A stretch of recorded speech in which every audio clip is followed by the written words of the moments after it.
ಜನನಿ news ಚಾನೆಲ್ಗೆ like ಮಾಡಿ, subscribe ಮಾಡಿ, ಶೇರ್ ಮಾಡುವ ಮೂಲಕ ನಮ್ಮ ಚಾನೆಲ್ಗೆ ಸಹಕರಿಸಿ. ಹೆಚ್ಚಿನ ಮಾಹಿತಿಗಾಗಿ ಸಂಪರ್ಕಿಸಿ ಹರಿಚಿನ್. ಇದು 12 ವರ್ಷಗಳಿಗೊಮ್ಮೆ ಮಾಡಬೇಕಾಗತ್ತೆ ಅಷ್ಟಬಂಧನ ಜೀರ್ಣೋದ್ಧಾರ ಅಂತ ಹೇಳ್ತೀವಿ. ಆ ರೀತಿಯಾಗಿ ಆ ಸ್ವಾಮಿಗೆ ಶಕ್ತಿ ಬರೋದಕ್ಕಾಗಿ ನಾವು ನಿತ್ಯವೂ ಮಾಡತಕ್ಕಂತಹ ಯಾವುದೇ ತಪ್ಪುಗಳಿರ್ಬೋದು, ಅರ್ಚಕರಾಗ್ಬೋದು, ಆಗಮಿಕರಾಗ್ಬೋದು, ಸಾರ್ವಜನಿಕ ಭಕ್ತಾದಿಗಳಾಗ್ಬೋದು, ತಿಳಿದೋ ತಿಳಿದೇನೋ ಎಲ್ಲವನ್ನು ತಪ್ಪುಗಳು ಮಾಡಿರ್ತಾರೆ.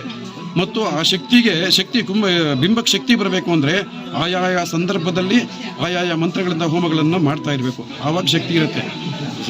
ಉದಾಹರಣೆಗೆ ನಾವು ಬೆಳಗ್ಗೆ ತಿಂಡಿ ಮಾಡಬೇಕು. ತಿಂಡಿ ಮಾಡಿದ್ರೆ ಮಧ್ಯಾಹ್ನಕ್ಕೆ ಗಟ್ಟಿಯಾಗಿರ್ತೀವಿ, ಮಧ್ಯಾಹ್ನ ಊಟ ಮಾಡಿದ್ರೆ ರಾತ್ರಿ ಗಟ್ಟಿ ಇರ್ತೀವಿ. ಇದೇ ರೀತಿಯಾಗಿ 2 ದಿವಸ ಮಾಡದಿದ್ರೆ ಸುಸ್ತಾಗ್ತೀವಿ. ಅದೇ ರೀತಿಯಾಗಿ ಸ್ವಾಮಿಗೂ ಅಷ್ಟೇ ಆಯಾಯ ಕಾಲದಲ್ಲಿ ಆಯಾಯ ಮಂತ್ರಗಳಿಂದ, ಉಕ್ತವಾಗಿ ಶಾಸ್ತ್ರದಲ್ಲಿ ಹೇಳಿರುವಂತಹ ಮಂತ್ರಗಳಿಂದ ಸ್ವಾಮಿಯವರಿಗೆ ನಿವೇದನ, ಅರ್ಚನೆ, ಆವಾಹನೆ ಎಲ್ಲವನ್ನೂ ಮಾಡಿ ಈ 12 ವರ್ಷಗಳಿಗೊಂದ್ಸಲ ಈ ಕುಂಭಾಭಿಷೇಕ ಜೀರ್ಣೋದ್ಧಾರ ಮಾಡಬೇಕು ಅಂತ ಶಾಸ್ತ್ರದಲ್ಲಿ ಹೇಳ್ತಾ, ಆ ರೀತಿಯಾಗಿ ಮಾಡಿದ್ದೇ ಆದರೆ ಆ ಗ್ರಾಮಕ್ಕೂ, ಆ ರಾಜ್ಯಕ್ಕೂ, ಆ ರಾಷ್ಟ್ರಕ್ಕೂ ಎಲ್ಲದಕ್ಕೂ ಸಹ ಒಳ್ಳೆಯ ಫಲ ಸಿಗತ್ತೆ ಅಂತ ವೈಖಾನಸ ಆಗಮ ಶಾಸ್ತ್ರದಲ್ಲಿ ಹೇಳಲ್ಪಟ್ಟಿದೆ. ಓಂ ನಮೋ ವೆಂಕಟೇಶ.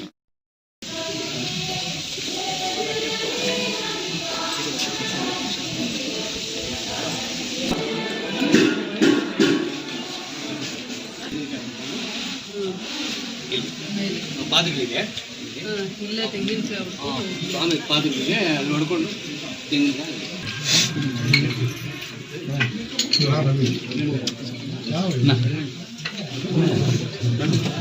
ನೀವು ಉಂಡು ಏಪ್ಪ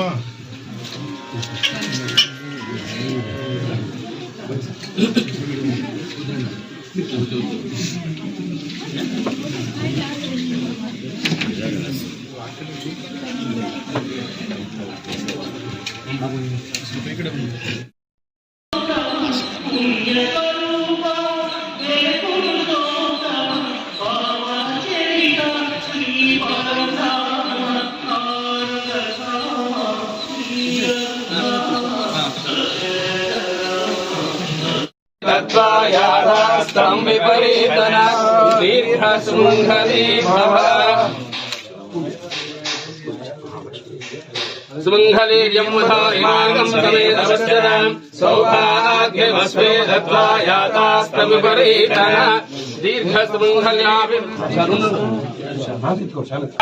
प्रख्यानं जानवति जान सङ्कल्पमानवकल्पमानवकल्पमानवक्तं क्लप्तं श्रेयोवसीय आयः सम्भोतं भूतं चित्रः केतप्रभानाभान् सम्भान् ज्योतिष्मागस्तेजस्मानोतपग्गस्तपन्न वितपन्न रोचनो रोचमानः शोभनः शोभमानः कल्याणः शतमानं भवति शतायुः पुरुषः शतेन्द्रिय आयुष्येवेन्द्रिय.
वै महाविष्णुपादोदकं भावनं शुभं प्रथमं कार्यसिद्ध्यर्थं द्वितीयं धर्मसाधनं तृतीयं मोक्षमाप्नोति तृतीयं देवतफलं भवेत् रुद्राधुरै राजनामधेय इसके प्रवीण नामधेय इसके माधुरी नामधेय इसके रोडिन धुरै राजनामधेय इसके नळिनी राम नामधेय इसके सह कुटुंबानां सजमानस्य चंद्रपाल गोत्रोद्भवस्य विजयलक्ष्मी नामधेय इसके सुकुमार नामधेय इसके रूपश्री नामधेय इसके लिखित कृष्णा नामधेय इसके मोहित कृष्णा नामधेय इसके सर्वण नामधेय इसके दिव्या नामधेय इसके मितांश नामधेय इसके सह कुटुंबानां सजमानस्य गोत्रः तिन्नामल गोत्रोद्भवस्य सरस्वती नामधेय इसके राजशेखर नामधेय इसके राजेश्वरी नामधेय इसके कृतिका नामधेय इसके साई शनक नामधेय इसके सह कुटुंबानां सजमानस्य नुडिवर्ष गोत्रोद्भवस्य सतीश नामधेय इसके सह कुटुंबानां सजमानस्य भगवतनुज्ञा श्रीमನ್ನಾರಾಯಣ ಪಂಚಕಂ ಸಜಮಾನस्य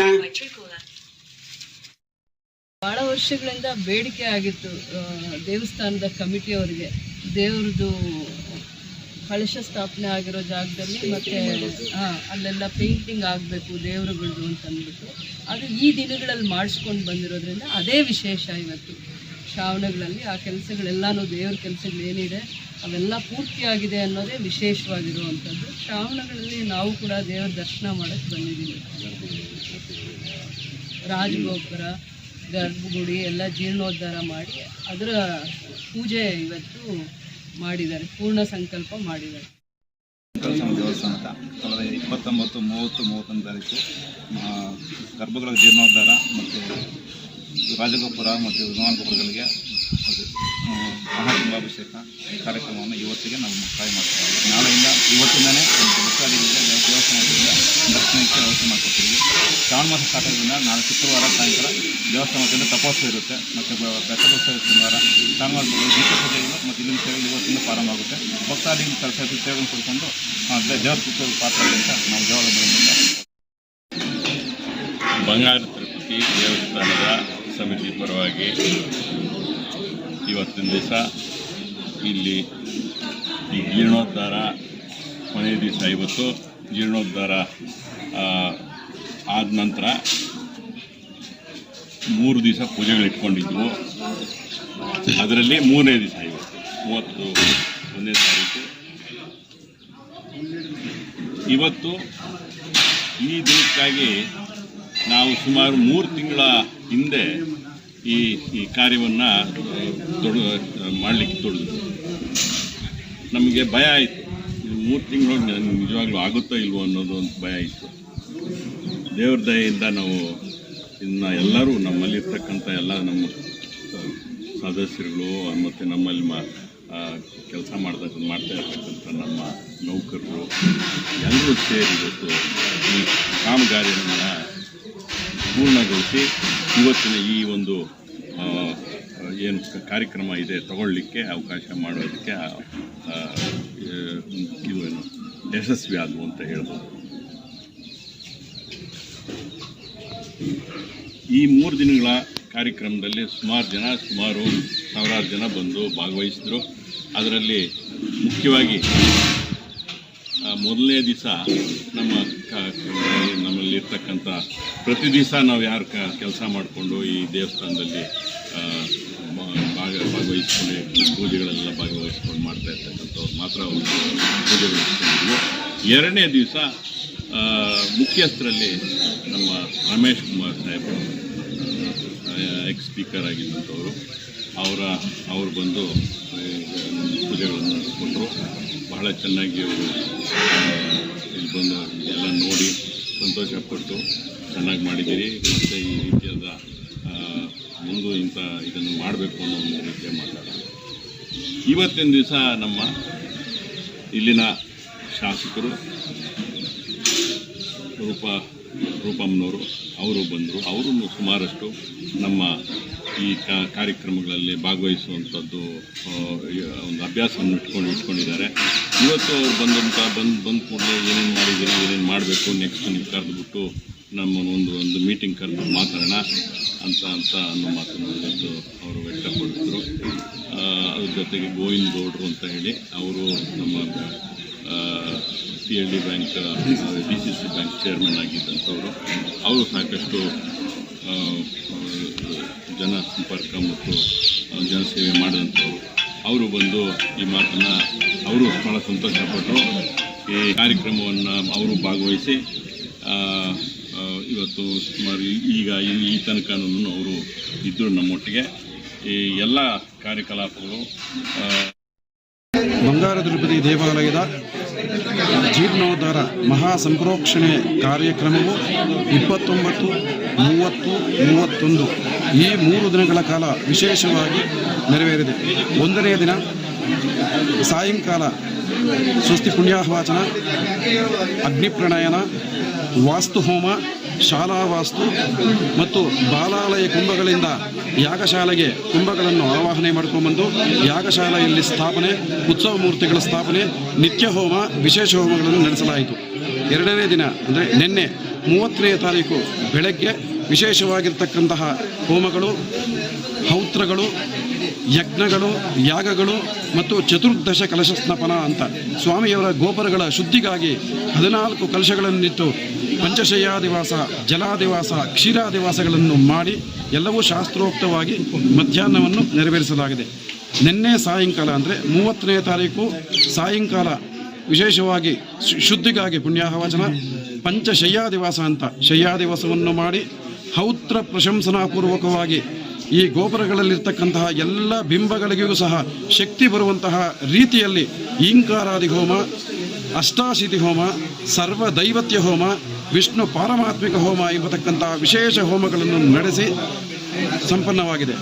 ಇಂದು 3ನೇ ದಿನ ಪ್ರಾತಃ ಕಾಲ ಸ್ವಸ್ತಿ ಪುಣ್ಯಾಹವಾಚನ, ನಿತ್ಯ ಹೋಮ, ಪ್ರಾಯಶ್ಚಿತ್ತ ಹೋಮಗಳು, ನಂತರ ವಿಶೇಷ ಪೂರ್ಣಾಹುತಿ, ಮಹಾಶಾಂತಿ, ಪ್ರಧಾನ ಅಗ್ನಿಕುಂಡಗಳಲ್ಲಿ ವಿಶೇಷ ಪೂರ್ಣಾಹುತಿಯನ್ನು ಮಾಡಿ ಜಪ್ಯವನ್ನು ಮಾಡಿ ಯಾತ್ರಾದಾನ ಮೂಲಕ ಪ್ರಧಾನ ಕುಂಭ, ವಿಮಾನ ಗೋಪುರದ ಕುಂಭ, ಗೋಪುರಗಳ ಕುಂಭ, ಮಹಾಲಕ್ಷ್ಮಿ ಅಮ್ಮನವರ ಕುಂಭಗಳನ್ನು ಪುಷ್ಕರಣಿ ಪ್ರದಕ್ಷಿಣೆಯನ್ನು ಮಾಡಿಕೊಂಡು ಬಂದು ಸ್ವಾಮಿಯವರ ಸ್ವಗೃಹಕ್ಕೆ ಅಂದರೆ ಗರ್ಭಗೃಹಕ್ಕೆ ತೆಗೆದುಕೊಂಡು ಬಂದು ಸ್ವಾಮಿಯವರಿಗೆ ಕುಂಭದಲ್ಲಿರ್ತಕ್ಕಂತಹ 48 ಜೀವಕಲೆಗಳು ಅಷ್ಟಾಚತ್ವಾರಿಂ ಜೀವಕಲ ಅಂತ ಹೇಳ್ತಾರೆ. ಎಲ್ಲ ಕಲೆಗಳನ್ನು ಸಹ ಕುಂಭದಿಂದ ಆ ಬಿಂಬಕ್ಕೆ ಧ್ರುವಮೂರ್ತಿಗೆ ಆವಾಹನೆಯನ್ನು ಮಾಡಿ ಶಕ್ತಿಯನ್ನು ತುಂಬಿ ಅಲ್ಲಿಂದ ಅಲ್ಲಿಗೆ ರೋಡು, ಅಲ್ಲಿಂದ ಅಮ್ಮವ್ರ ಬೆಟ್ಟಕ್ಕೆ ವೆಹಿಕಲ್ ಓಡಾಡೋದು ಎಲ್ಲರೂ ಹೋಗ್ಬೋದು. ಎಲೆಕ್ಟ್ರಿಕ್ ವೆಹಿಕಲ್ ಹೌದು ಇಲ್ಲಿಗೆ ಬರುತ್ತೆ ಅಂತ ಅಲ್ಲಿಗೆ ಬಂದು ಅಲ್ಲಿಂದ ಇಲ್ಲಿ ಬರುತ್ತೆ ಮೇಡಮ್.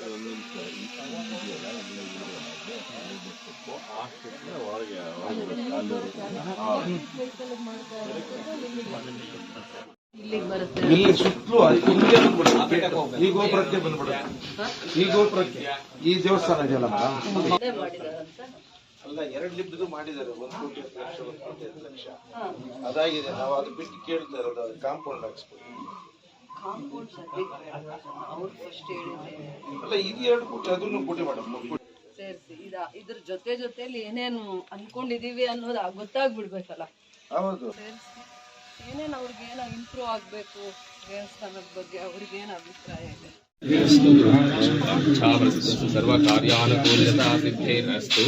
తిరుపతికి పోతా ఉంటుండ్రు, చాలా చిన్నోళ్ళు ఉన్నాడు. అప్పుడు చాలా నిదానమైన దర్శనం పడతా ఉంది. చాలా చిన్నోళ్ళు ఉన్నాడు. అప్పుడు పెద్ద స్వామిజీ పెరుగన్నం ధర్మము జాగాల నిలుచుకున్నాడు. నా క్షేత్రం బాగుంది, ప్రజలు బాగుండల్లా, వాటింటేనే నేను నెమ్మదిగా ఉండేదైతుంది అని నేను తెలుసుకునే నిలుచుకోవాలని అంటాడు. అది నా తండ్రికి చెప్తా ఉంటాను. ఈ జాగాలో నిలిచినాడు, ప్రజలు బాగుంది, క్షేత్రం బాగుంది నా తండ్రికి వాడు చెప్పిస్తా ఉంటాను. చూస్తే నేను తిరుపతిలో ఆ స్వామీజీని చూసినట్లు అనిపించాలంటే పదే మీకు మాత్రం చెప్తే నేను. ಜನನಿ ನ್ಯೂಸ್ಗೆ ಸ್ವಾಗತ. ಈ ಒಂದು ಮಾಹಿತಿ ನಿಮಗೆ ಇಷ್ಟ ಆದಲ್ಲಿ ದಯವಿಟ್ಟು ಲೈಕ್ ಮಾಡಿ, ಶೇರ್ ಮಾಡಿ, ಕಾಮೆಂಟ್ ಮಾಡಿ ತಿಳಿಸಿ. ಮುಂದಿನ ವಿಡಿಯೋ ನೋಟಿಫಿಕೇಶನ್ ನಿಮಗೆ ಬರಬೇಕು ಅಂದ್ರೆ ಬೆಲ್ ಬಟನ್ ಅನ್ನ ಕ್ಲಿಕ್ ಮಾಡಿ.